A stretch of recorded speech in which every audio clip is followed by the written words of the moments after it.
left tap out the gate. You know, Rhonda had a chip on her shoulder. Maybe that was it. She came out too aggressive. Could have been a lot more composed. And there it is, the straight left hand. And even when she engaged with Holly Holm was still defensive and able to disengage, keep moving back, circle away. She ate a couple punches wrong, but again, landed that mean straight left hand and even a left elbow, and was able to slip that left hook to Rhonda Rousey, which is also demoralizing for a fighter to see something like that. Outstanding performance. Yeah, and Coach, one of the problems that Rhonda has is with her grappling, she's a master on top and once she gets to the clinch, but she can't do it from this range. As a wrestler, we can change elevation and we can be getting the tackle. She doesn't have that skill set. She's got to get her hands on her opponent. When you're dealing with a boxer, you leave yourself susceptible to shots, and she took them. And I agree. I don't think it's that Rhonda wanted to stand with Holly Holm. It was just a simple fact she could not take her down. We have seen, whether it's in boxing or mixed martial arts, some devastating knockouts, and you already alluded to how hard it is to come back when you lose in this fashion. For somebody that, admittedly so, a lot of us have built up, how do you as a fighter go back into the gym when the entire public now is looking at you not as the superhero that you were before?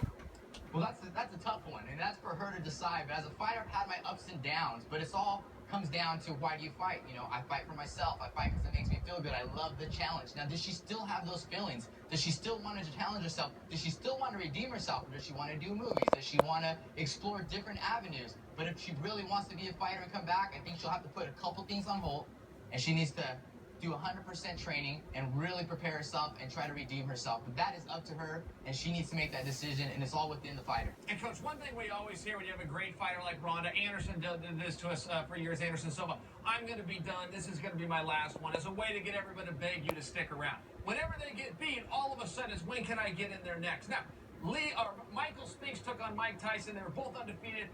Spinks got knocked out. He walked away from the sport and never came back. I cannot think, and I'm a bit of a historian in fight, I cannot think of anybody else that did that. So I have a feeling that Rhonda's going to buckle down and really try to get her focus back, though she did seem to lose it. But look, this is not a good matchup, apparently. This was not a close fight.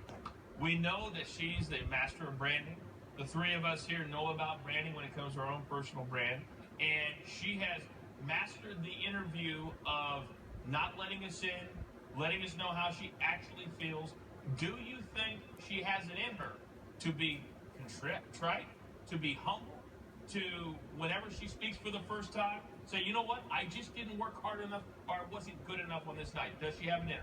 I hope that she doesn't. If I may step in here real quick, the simple answer isn't I didn't work hard enough, I wasn't focused, I didn't feel good, I couldn't do. I wasn't as good as Holly Holm, and it's as simple as that, because she was not.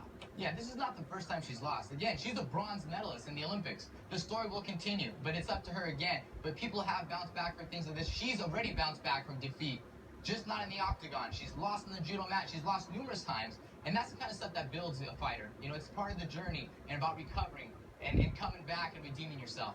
But to the public and the American public or the worldwide public, this is the first time that she lost. We just didn't see that. And we weren't watching judo in the Olympics, you know, so I think this is a lot different, don't you? The depth of this division has been criticized many times, and that's been a very fair criticism. It's a brand new division, and they're searching for pulses. They're searching for bodies to begin to fill it and form it. It's only 3 years in, so that criticism is fair. Now, Holly Holm is an exception to the rule. She fought in boxing. She won 17 different championships in boxing, so she does have that competitive background, and that was always been the thing that separated Rhonda. It wasn't her skills. It was the fact that she knew how to go out there and an agreed-upon time under circumstances and rules with the lights on and people watching and deal with those stresses. The problem tonight is so did Holly. If you're just joining us here on SportsCenter, the coach here, Chael Sonnen, Gilbert Melendez, full post-fight coverage. We're also kind of a little bit of shock here as Rhonda Rousey loses for the first time. Such a dominant champion. In Vegas, she was a minus 2,000 favorite, which we've never seen before. So basically, if you bet $2,000, you win $100. If you bet $100 on Holly Holm, you win $1,700. I mean, almost $2,000. Yeah. So I mean, when you look at what Vegas had them at, I think that also helps in the mind-boggling fashion that we're looking at this and saying, wow, how did this happen? For Dana White, who has crafted this business and this company to where it is now, and he's gone with the ups and the downs, How does he move forward now after what happened tonight?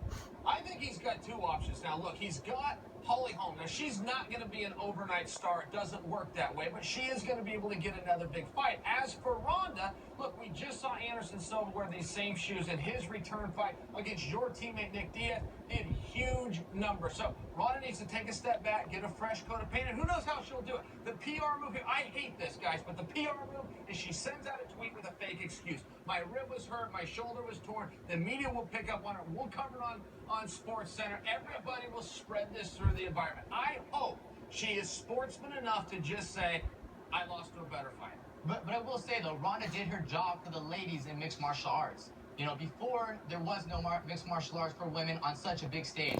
So she's done a great job of already developing the weight class, developing stars. Now we got Holly Holm, you got Misha Tate, you got that matchup. We saw the straw weights. They're talking about making 125 pounds for the ladies. So she's already done her job for the ladies in the sport. So she's done a ton of good things already, even on this loss. I don't think any of us could have imagined, even 5-7 years ago, that you'd have a pay-per-view event in Australia, and the co-main would be women, and the main would be women.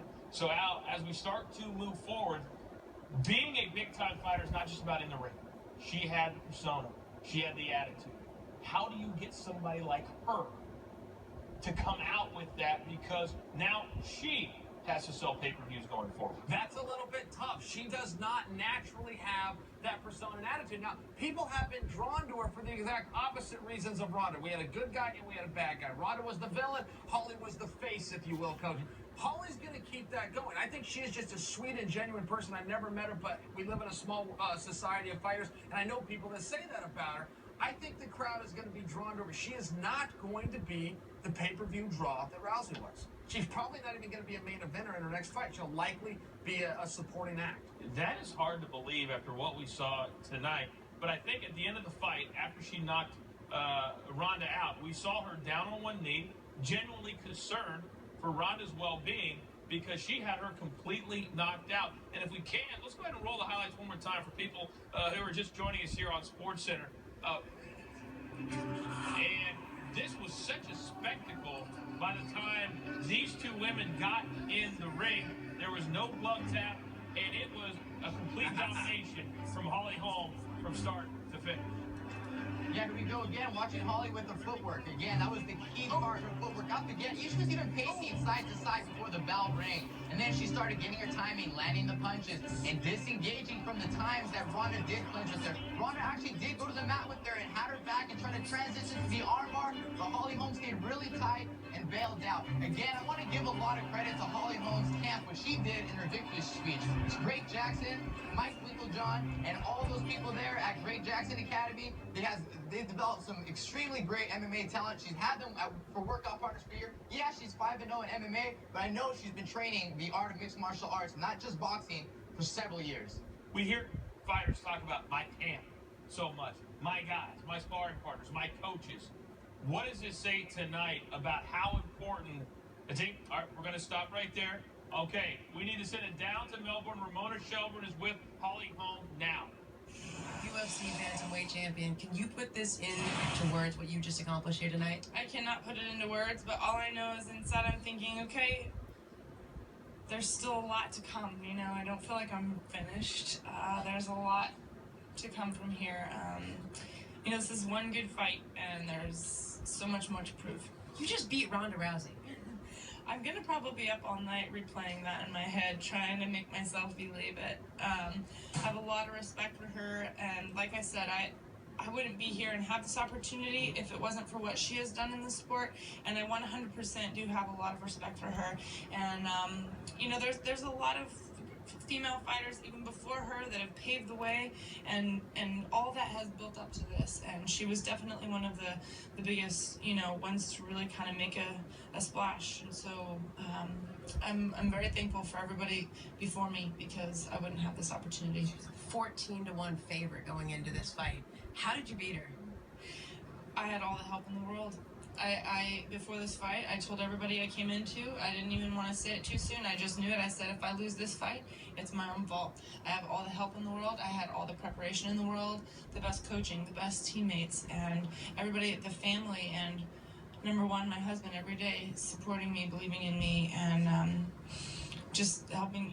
It's kind of a chaotic schedule when you've got a fight coming up, and I just thought, I have all the support in the world. There's no reason, there's no excuse, there's no reason why I can't go in and do this, and I'm going to do it. She was talking about this fight as a when I beat Holly, not if I beat Holly. Did you hear some of that? Yeah, and a lot of people, even when I say, well, if I win, they go, no, when you win. And I say, well, I love that people have that belief in me, but I always say if, just because the work isn't done yet. And I like to wait till I'm in there. I don't ever want to feel like something's done before I do it. I want to get in there and know the time is now. Do you realize what it means to the sport that you beat Rhonda Rousey?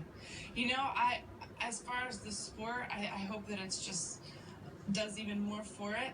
And not only that, I hope that this gives everybody some kind of inspiration to believe in themselves and take a chance.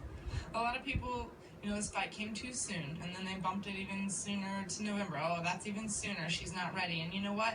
It is. It's a scary moment. And even though you have all this help before you get in there, it's a lonely place to be inside that octagon. It's all you because you're fully exposed, and it's a scary thing to do, to just step out there and take that chance. And so I hope that it just, a loss is devastating, but a win is that much more worth it when there's more riding on it. And just, I hope it inspires people just in anything they do to take a leap of faith, put some hard work out. You've been incredibly emotional tonight since you beat Rhonda Rousey. What's coming over you? What's that emotion that you're feeling? I don't know. I wear my emotions on my sleeve, and it's so terrible. The last day of training, I looked at my coach. We were just getting ready to hit mitts. Nothing was even said. Nothing was done. And I said, I'm just so sick of crying. It's like every day. I think about losing, it makes me mad. Or if I do something not well in practice, it makes me mad and I get frustrated and I cry. I think if I perform like I did today, I'm not going to win. And then there's days where I could taste the victory. I could see it happening, and it was so clear that I would get so wrong that I would cry. So it didn't matter if it was good or bad. I was just crying all the time. But it was definitely worth all of that, because here we are. She went to the hospital just now after you had dropped her with that kick. Did you feel like you really hurt her on that? When she went down, I wasn't sure if she was going to pop back up. You never know if somebody's, I felt the kick sink in, but you never know if somebody is just, off balance a little bit and they're still with it.